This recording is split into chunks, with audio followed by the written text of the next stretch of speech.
నిన్న నేను చూస్తున్నా ఢిల్లీలో ముఖ్యమంత్రి గారు ఇట్లా పరవశించిపోతున్నాడు మాట్లాడుకుంటా. ఏమైందిరా వీనికే నేను అనుకుంటే ఏమైందంటే ఆయన కట సోనియా గాంధీ ఉత్తరం రాసిందట. ఏమని?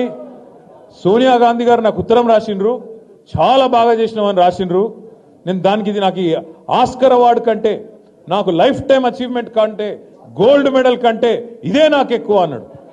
ఏం రాసిందిరా సోనియా గాంధీ ఈయనకని చెప్పి నేను పరిశాన్ అయినా. ఇంతకు ఏం రాసిందయా అని అందులో ఉంటే ఆ ఉత్తరం, ఈయనకేమో పాపం చదువు రాదు, చెప్పేటోడు ఎవడు లేడు పక్కకు. ఆ డిగ్రీ కూడా నాకు తెలిసి దొంగ డిగ్రీ తప్ప నిజాం డిగ్రీ అయితే కాదు.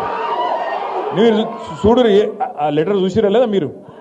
ఆ లెటర్లో ఏం రాసింది తెలుసా? సోనియమ్మ, నువ్వు పిలిచినావు నన్ను, కానీ నేను రాలేకపోతున్నా, ఏమనుకోకని రాసింది. అంతే, తప్ప ఏం రాయాలి. దానికి ఈయన పట్టుకొని, ఇగో ఇది నాకు ఆస్కర్ అవార్డు, నీకు కావాల్సింది ఇవ్వాల్సింది ఆస్కర్ అవార్డు కాదురా నాయన, నీకు ఇవ్వాల్సింది భాస్కర్ అవార్డు. అదేదో సినిమాలు చెప్తారు చూడు, భాస్కర్ అవార్డు అని. ఈయన చేసిన మోసాలకు ఇవ్వాల్సింది భాస్కర్ అవార్డే తప్ప ఆస్కర్ అవార్డు అయితే కాదు. జర ఎవడో ఒకడు జర దయచేసి ఎవరో ఒకరు మీరు పోయి చదువు చెప్పురు కొద్దిగా ఆయనకు. ఎందుకంటే ఆయనకు వాళ్ళు ఉన్నదేందో తెలియదు, ఎవరో ఏదో రాసిస్తే చదువుడు తప్ప లొడలోడ ఒరుడు తప్ప ఏం తెలియదు.